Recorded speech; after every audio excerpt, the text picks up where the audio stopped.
So you're good to go? Yes. Excellent. Hello, everybody, and welcome to the Talk to Danielle podcast. I am your host, Danielle C. Baker. And before we start today's interview, be sure to like, follow, and subscribe to whichever channel you're listening in from or watching. And today I have a great guest and an amazing guest. And I know I say this on every episode, but this one is close to my heart. I have the lovely Helen Lidman with me. I would call her my black card book sister. She's an amazing author, and I will jump right in and introduce you to her. Thank you so much, Helen, for joining me today. Thank you, Danielle. I'm so glad to join you here. Oh, that's amazing. And just before we get started, can you tell us a little bit about yourself and how you got to where you are today? Yes, I can share briefly a long story, but I'm Helen Lidman, author of the book Never Again, The Evil Cycle of Addiction. I'm 41 years old, living in Stockholm, Sweden, and got to know you through Black Heart Books. That's right. Yes. And well, my story is from childhood, being struggling with finding identity, feeling lost, lonely, void, and quite early in my teens find a refuge in alcohol, and it got me already then, early teens, and I was stuck for 1.5 decade, more or less, Wow. until I got. I need to find the right words for this. I got an excuse to quit briefly. I got pregnant, and I made a decision that I wanted to do what I could for this child I was bearing, and at that point, I got and I received help from the medical care system here in Sweden, and it was very struggling at first, very struggling. I was in a relationship, a roller coaster relationship, a couple of years with his father of my son, and I decided after only a year to separate from him, and I was standing in this by myself, also trying to handle my own sobriety, and I finally received real help, because I had some support from this therapist I went to, but I still felt I was so overconsumed with negative emotions and feelings and thinking and feeling drained, literally. So I wasn't really content with life at all. And I went there for maybe 2 years, and finally she said to me, Helen, we have done what we can do for you here now, so you need to continue elsewhere. And she pointed me in the direction to a 12-step fellowship, which became my new pack. And I learned about this evil cycle of addiction and what it truly means. It's not just that the alcohol is my refuge. It's so much complicated. Just as we are complicated as human beings, this disease of addiction is equally complicated. It affects every part of us, physical, mentally, and spiritual.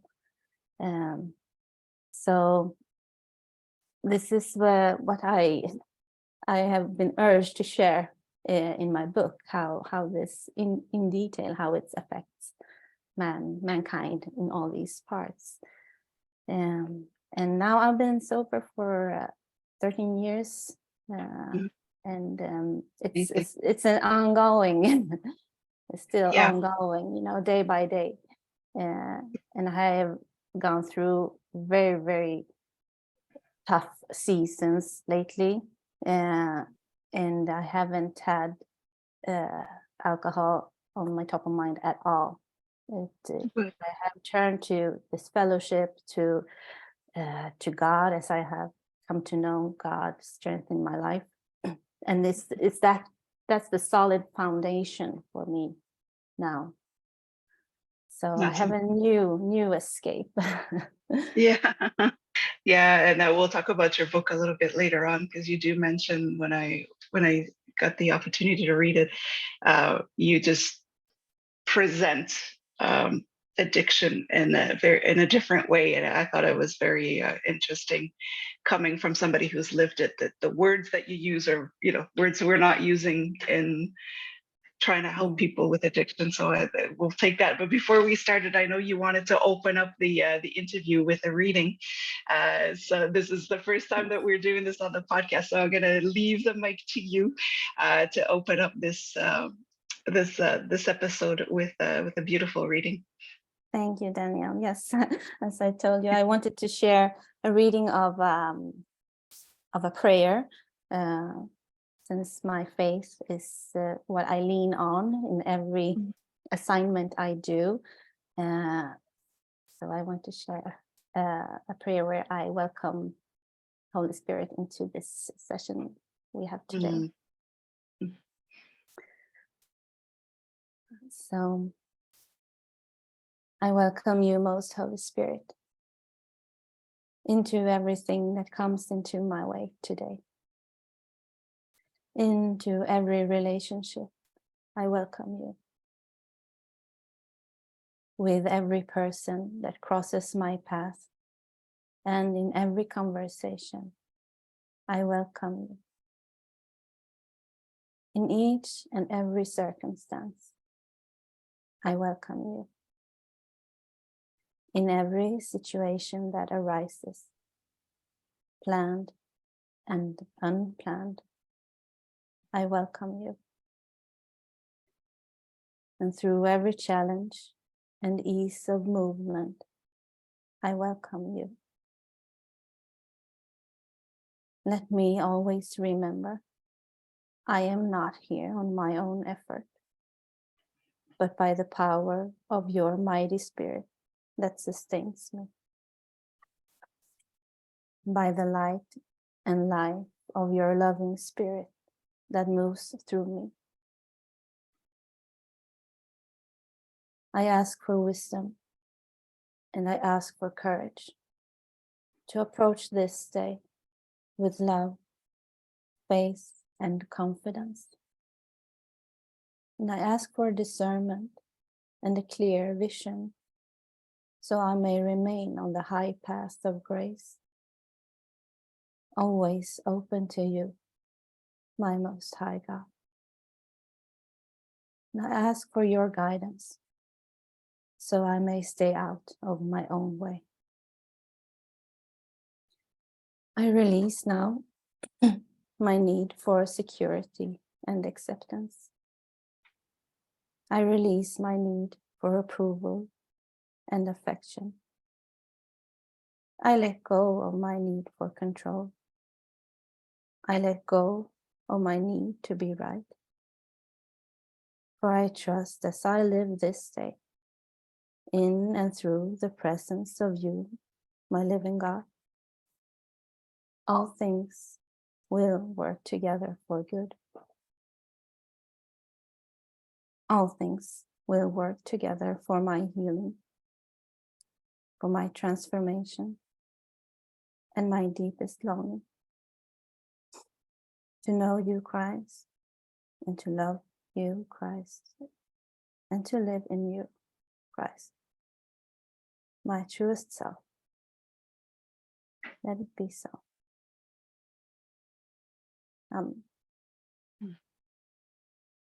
Thank you very much. It is a beautiful message of I really like that. That's a beautiful, beautiful message. Thank you. Thank you for letting me share it.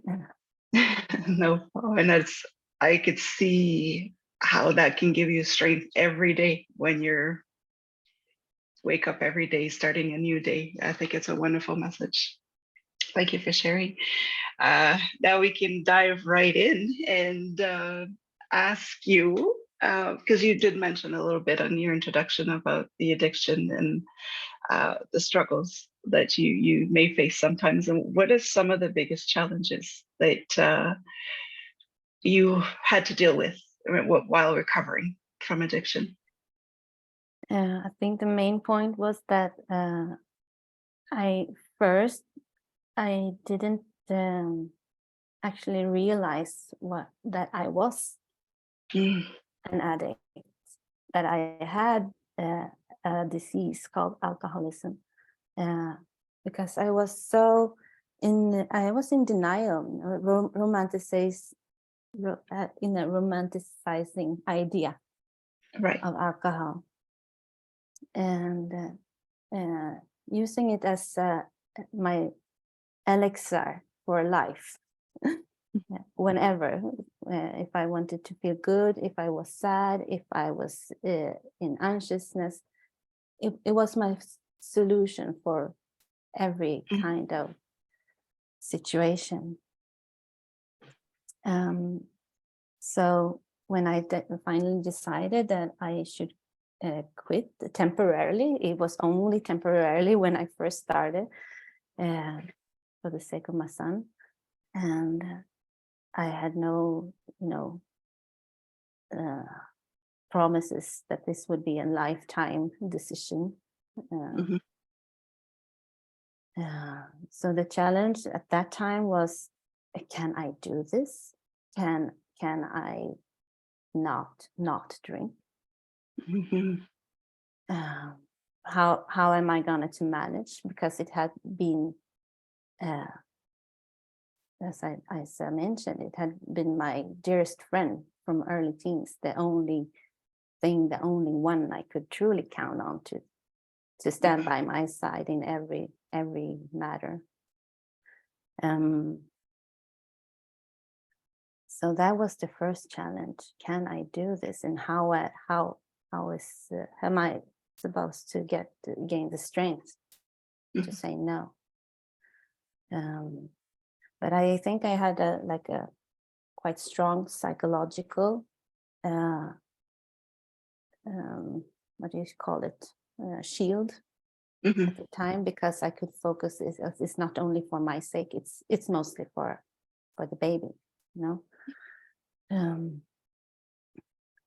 But when I finally received what I say, mhm, my true help, when I received help from another alcoholic who could explain to me what it truly means, this addiction. It is not about alcohol. It's more about the internal, what's going on inside what's going on the inside, you know?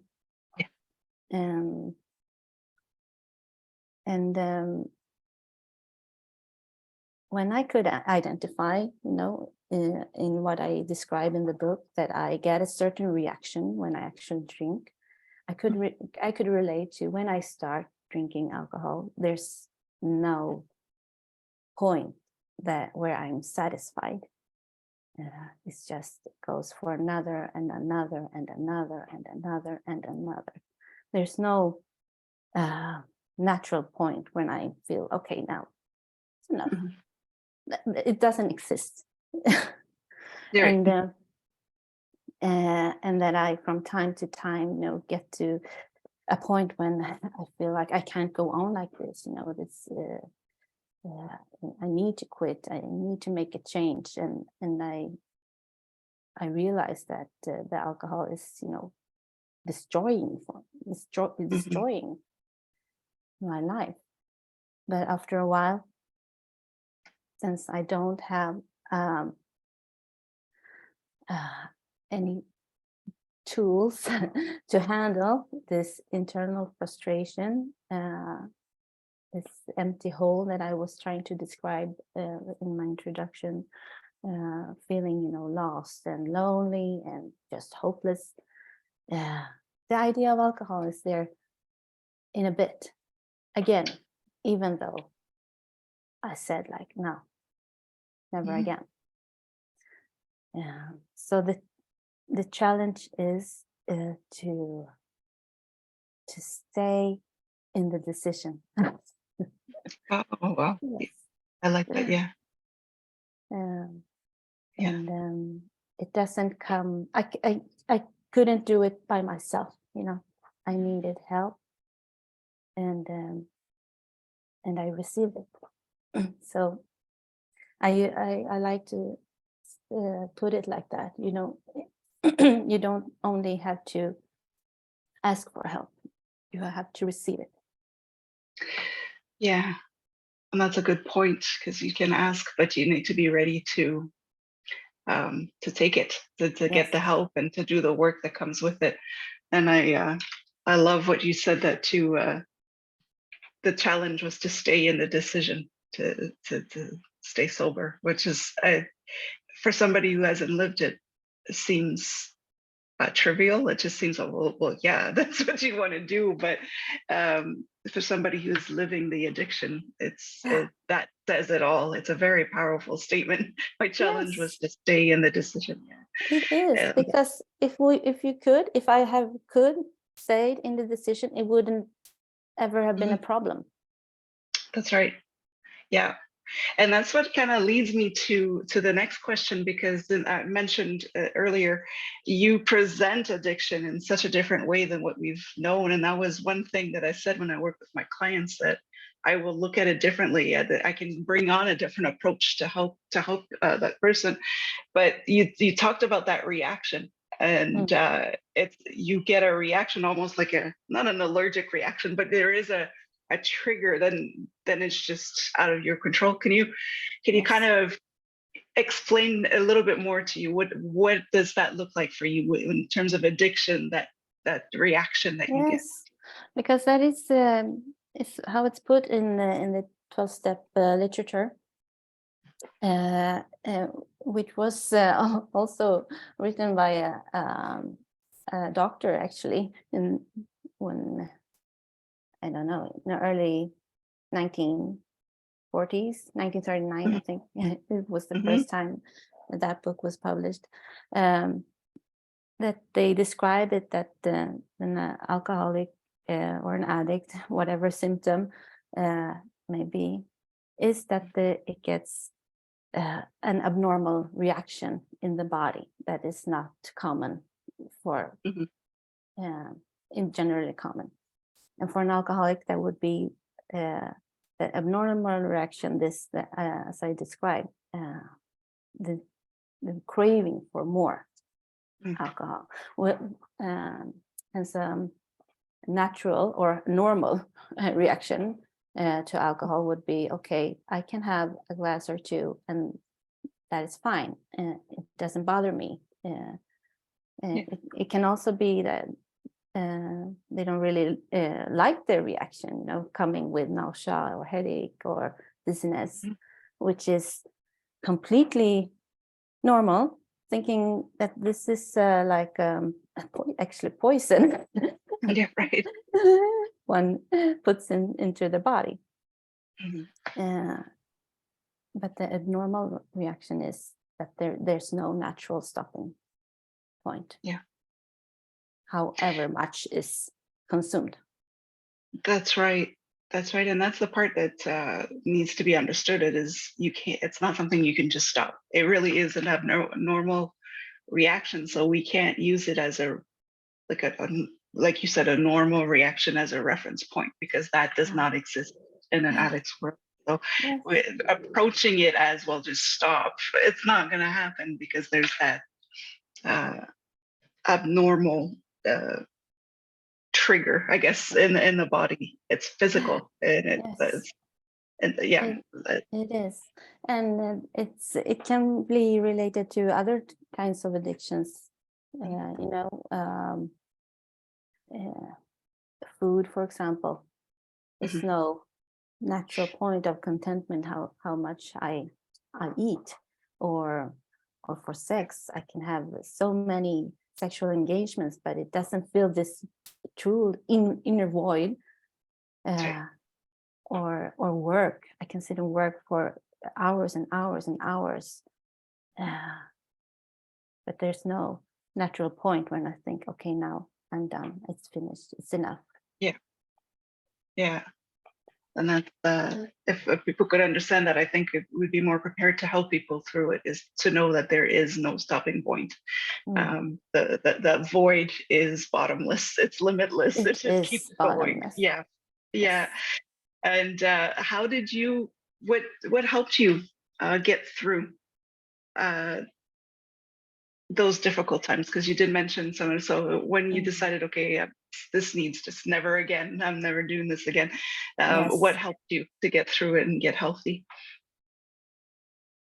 Yes, eventually I got to that point that I wanted really to stick to my decision, never again. Or actually, it came to like, I'm not ready to start drinking yet. No. I think my son was about a year or so, still a toddler, and I felt this obsession in my mind of alcohol just chasing me. I was tempted when I saw other people having their drinks for dinner, and I was, oh, what is this? I don't want this. Why am I tempted? Why do I have this very strange thoughts, longing for something that I don't want, that's not good for me? And that's when I realized, no, I can't do this on my own. I cannot do this on my own, in my own strength. How much I even want to, I cannot, put those thoughts away. So I asked for help in this 12-step fellowship I was in. And I asked the woman, she put it like this, all this is all on volunteer basis, but she put it like this in the meeting I was, that I don't come here any longer to quit drinking. I continue because I don't want to start again. And that was what I needed at that time. I didn't want to start again. So I went up to this lady, and I was like, it's like, asking someone for a date. I don't know, but I was a bit nervous. But I asked, okay, hey, can you help me? I think I need this. I need to dive into this, which is, the program. It's a 12-step method. And she said, sure. And there's a literature we use. It's called the Alcoholics Anonymous, the book. And she said, oh, you got the book? I said, yeah, I got it. And I read it. So I'm done, I read it. I'm done. So naive.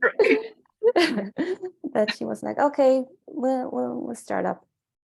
And it's one thing to read this book page to page or cover to cover, and it's one thing to practice what it's the suggestions. It's completely different. So she guided me, and first, that I finally could admit that I am powerless. I am so powerless unto this alcohol and this unmanageable life I was living on the inside. Didn't manage my negative thinking, my negative emotions, and all this spinning. And through the practices, by the steps 1 to 12, I I receive this strength. It's promised once you work these steps to have a spiritual awakening, and that is what I have received, Mhm. and also want to share with the world. I think most people not in this who are not have been involved in 12 step. Mhm.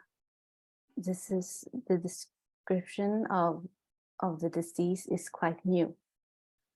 But for those who have been engaged in these communities, they for sure know everything about what's in this book already.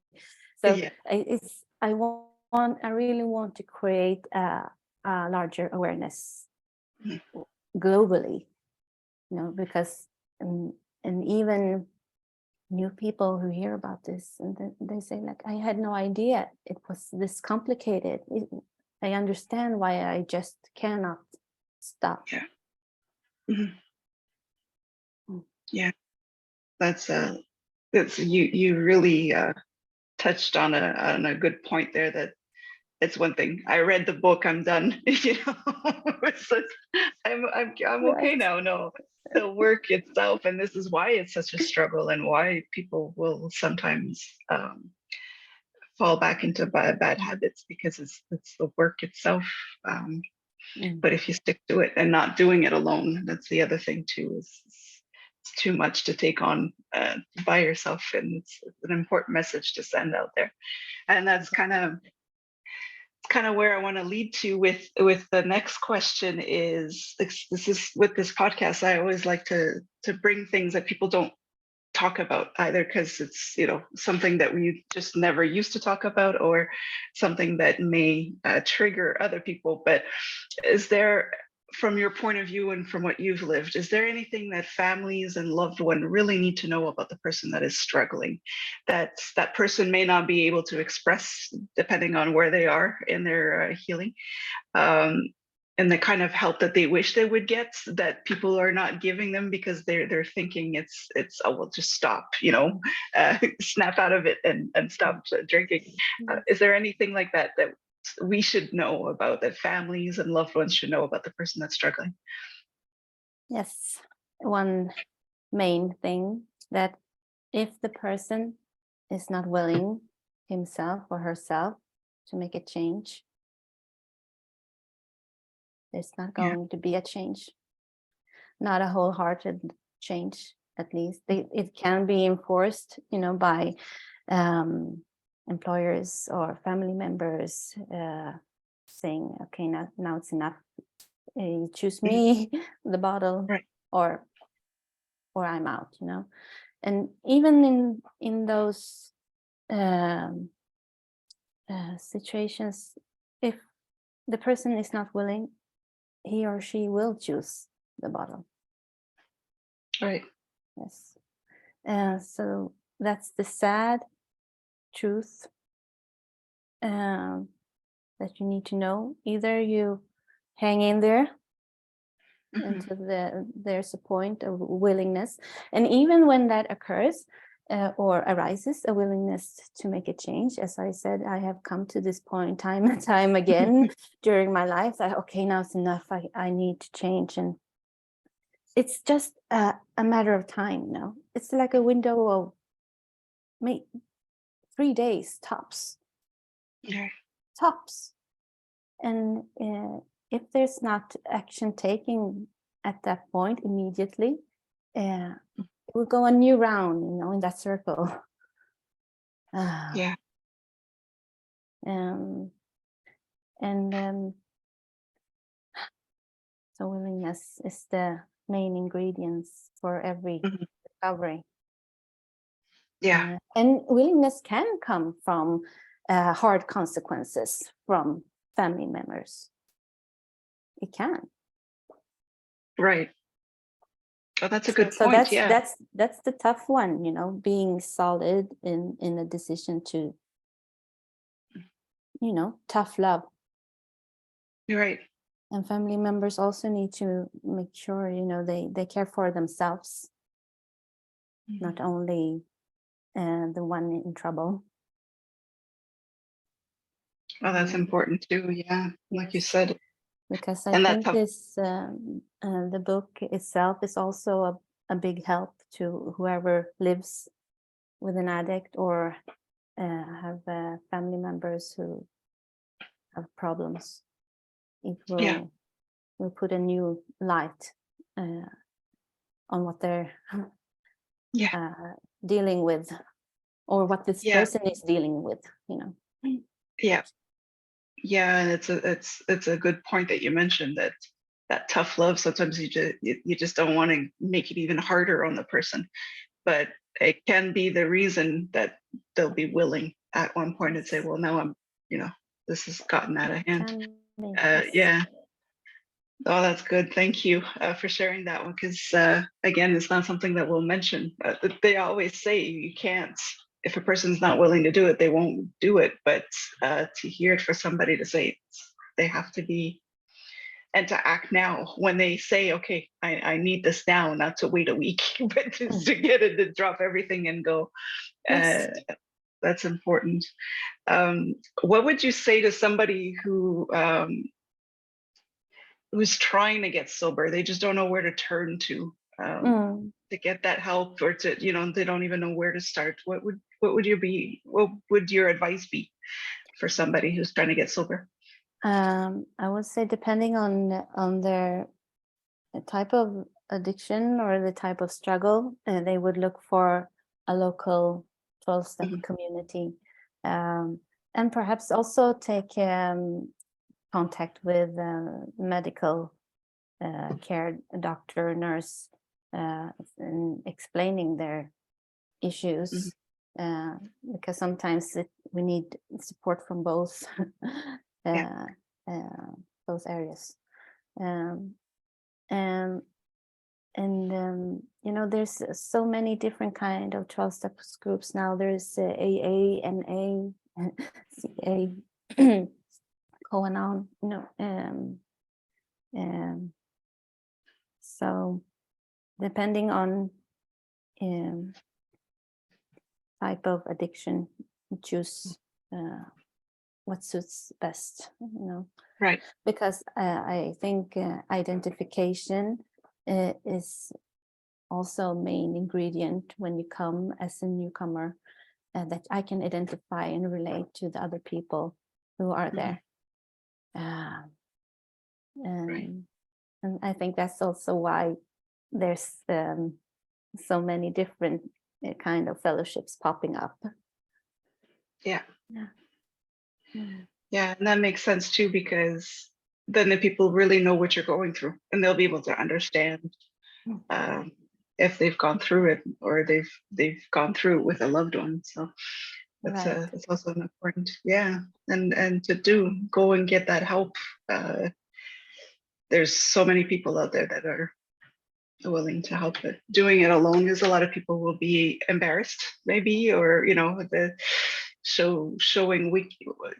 They see it as a weakness or something, but you know, you do need that help. You need that support. Yes, it's such a strength. It's false shame. Seeking help. It's Right. false.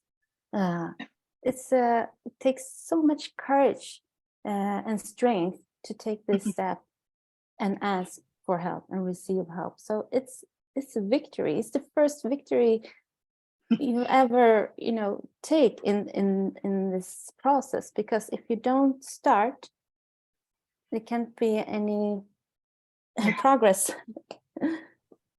You need Yeah. to take that first step. Mhm. And it takes a lot of strength to do it. You're right. It's a false weakness, because it does take a lot of strength to ask for help. Mhm. And And uh, these fellowships, these communities are the most loving, caring, genuine people that you'll ever meet.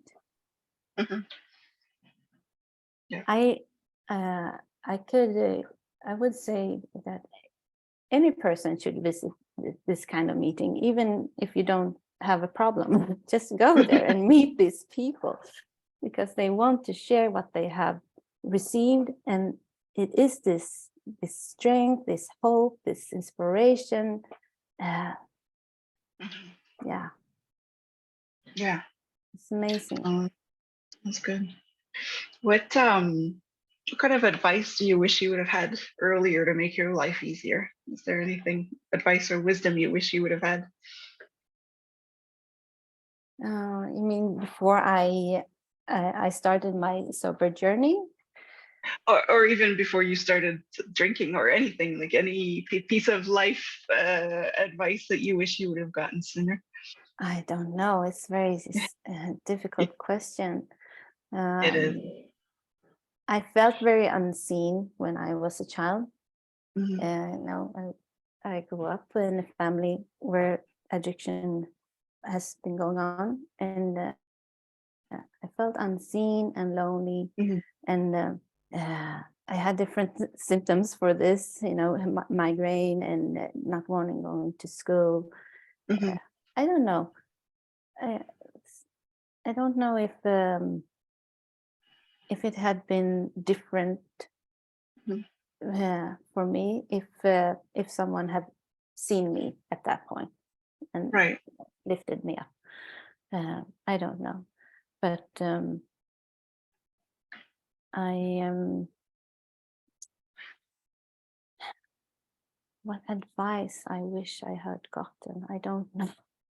I can't answer. I can't answer, It- Danielle, it's a on that. difficult, it's a It's difficult one. it's a speculation. Yeah. Um, mm, Yeah, no, I get it. It's not an easy one because it depends on the situation and when that advice would have come in, if you would yes, have received it or just brushed it away. and I'm thinking maybe in school I was a mess in school. The late years where Right. we don't have the same school system here, but uh, Yeah. um, when I was maybe from 15 to 19, this my teachers knew, they observed, and they spoke to my parents, but there weren't enough consequences for me. Yeah. Yeah. So that So, as we spoke about earlier, consequences can be good. yeah. Yeah. It could be the reason that makes you decide, oh, this needs to end now. Yes. Yeah. And when after school, I left home and I went to Spain, to Madrid, and there I was, completely on my own, can do whatever I wanted. Right. So it was time for progressiveness in my consumption. Yeah. Right. Yeah. Yeah. You had an open it Yes. was an open book then. Yes. How do you find balance in your life with work, with life with your son and family, everything? How do you find the balance? It's hard, really hard to find balance. But one motto, you say like that, motto, I Hmm. have, uh, Yeah. is that I need to rest first. Mhm. Before I do anything else, I rest first. Before I gonna clean my apartment, I rest first. Before I gonna do this and this assignment, I rest first. I do a lot of prayer and meditation, and it's strengthened me. Mhm. Because I had in a couple of years ago, I don't know now, it's 2018, I had uh, exhaustion depression, you call it like that. Okay. Uh, Yeah. uh, and from that, I have really learned that I need to scale down and take one thing at a time. Yeah. And that's good. Mm, And so I like asking this question because everybody is different, and that's it's kind of to show that there's not a magic formula. Everybody, you need to listen to your body, and sometimes you may not need that rest, but there are days where you absolutely need it before you Mm, burn out. So it's important to listen to those signs. So yes. rest. Because that is what I will most likely not do if I don't do it first. Okay. See, and you're able to recognize that. That's good, because a Mm. lot of people won't recognize that they need that rest, and then just keep pushing through. Yes, we're just Yeah. in that daily wheel, we get up, Hmm. make our coffee, do our breakfast, head up to work, send the Yeah. kids to school. We work our days, and kids come home from school, dinner. At least that's my daily Yeah. life. And I have a lot of activities, with my ongoing program, recovery, and so helping a lot of people. So I need to make You that do. time. Yes, Yeah, you need to recharge your battery, so to say. You just kind of right. I get that saw that energy. picture once. I don't know. It was like an image on a cell phone, Mhm. saying you wouldn't let this drop to red or run out your phone That's battery, but you will let your own battery run exactly. out. Yeah, we tend to do that, and we need those visuals. But yeah, rest is important, and I'm glad you brought that up, because a lot of people will put that last or completely ignore it, and Mm. that's how you get a burnout. Absolutely. Is there anything that you're working on right now, or anything coming up for you? Um, yes, I have decided to also translate my book to Swedish because Oh. I think it's only been published in English Mhm. so far, and it's been people asking me here locally, and perhaps it will be easier to reach out also locally if it's in this local language. Um, and otherwise, I started new work just 2 months ago, Oh, wow. which it's very time consuming starting a new Mm. work. I work as a manager for the social department at the Salvation Army here in Stockholm. Oh, wow. So it's quite large Mhm. and very fun. I love the people. I love the work itself. Uh, but yeah, it's starting a new job is always Yeah, yeah, it's a it bit comes tough. with its challenges. Yeah, absolutely. Yes. Yeah. And Um, 2 months, you're still in it. You're still in the learning yes, process. So so it's a much. 6-day adjustment. Yeah. And also, Mm. just before this meeting, I I've asked for help again because I had a very tough season this last autumn.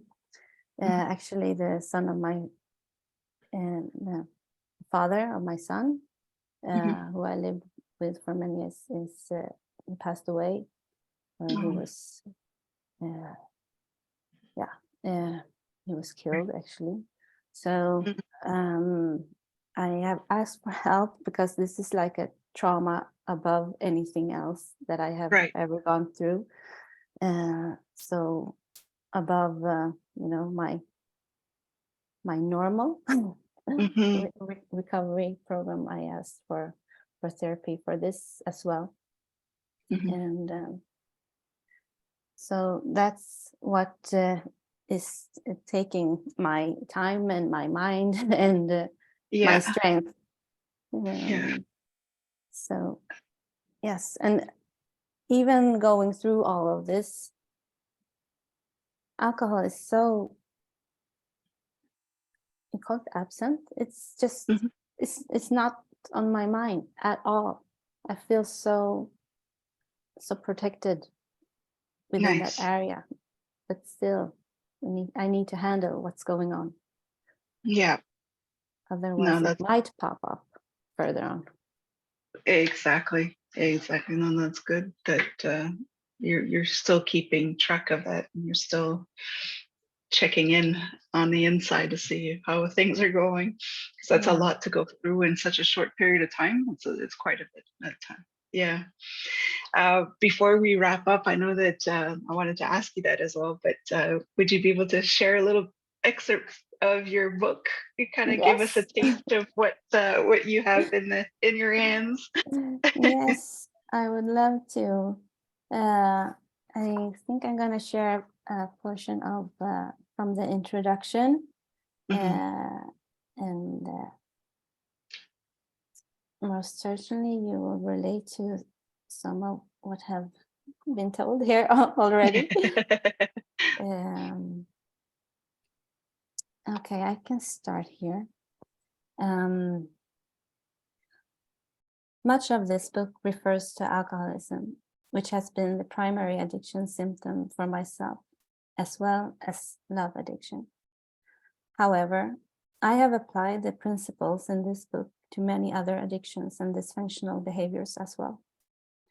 The illness of addiction is described as being threefold. It has to do with the fact that we as humans are three-part beings, that we consist of spirit, body, and soul. And alcoholism deeply affects every single one of these three parts.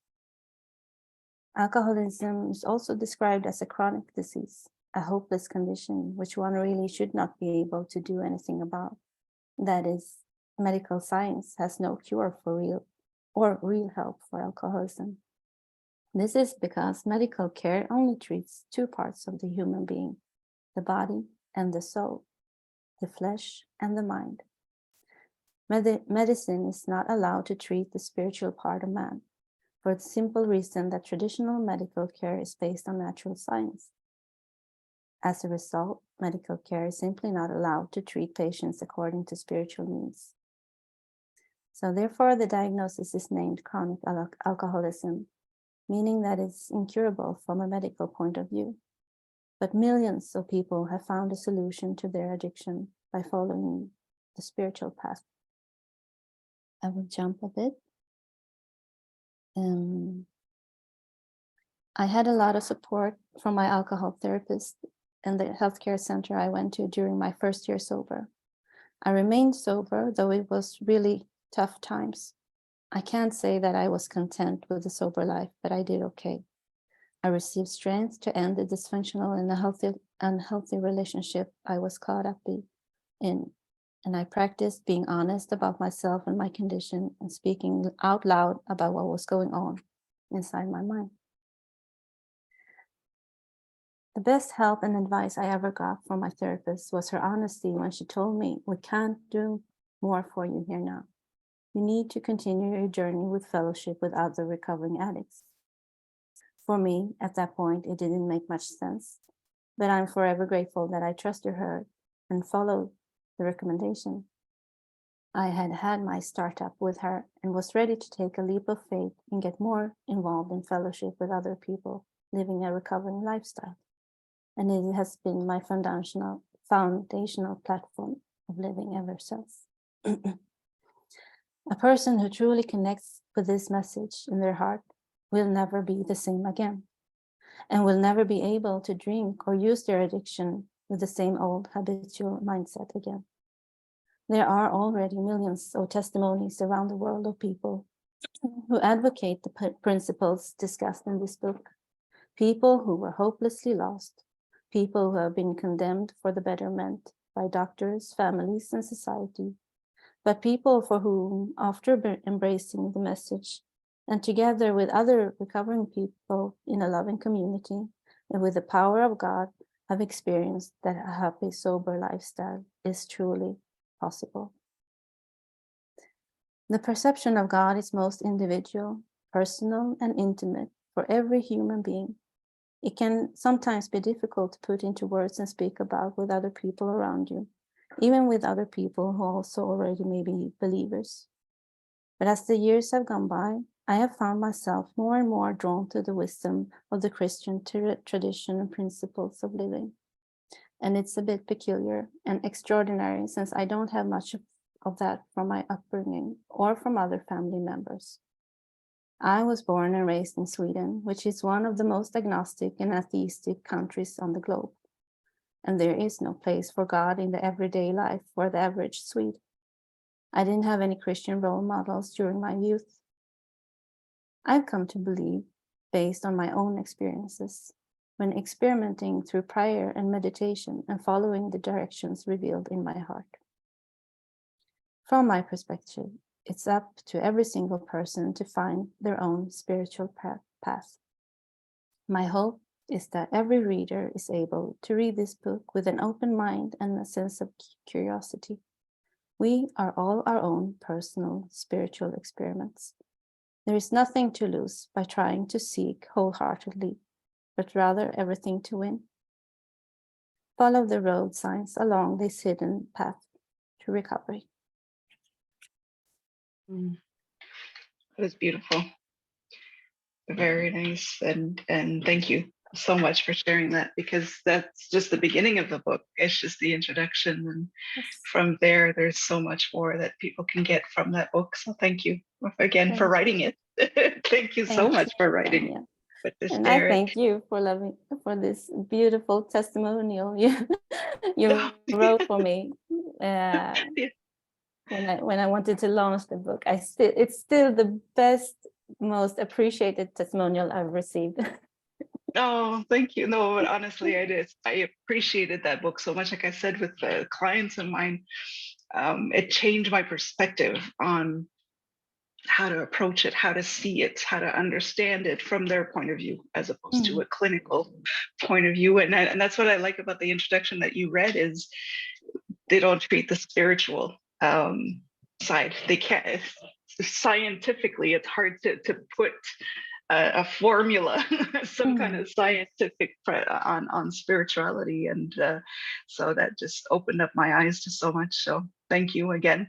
And before we wrap it up, I always ask this question just because I always I'm all about growth. We have to evolve. If you stay stagnant, nothing good comes from not moving. So my question is, what would you like to be when you grow up, or what do you want to be when you grow up? I think that I am already growing up. I'm progressing in my growing upness. And I think I aim to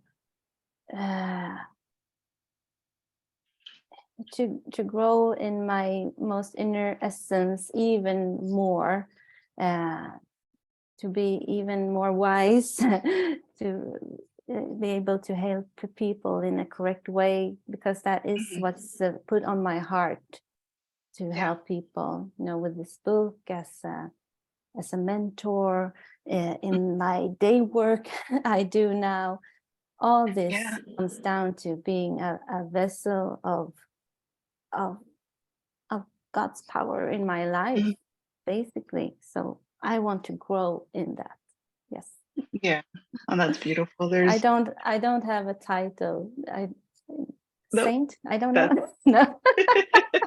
Don't want to go there. No, it's very good. It's very good. Yeah, and there's a lot of you can heal a lot through helping others as well. So it's a great thing, and you're doing wonderful work.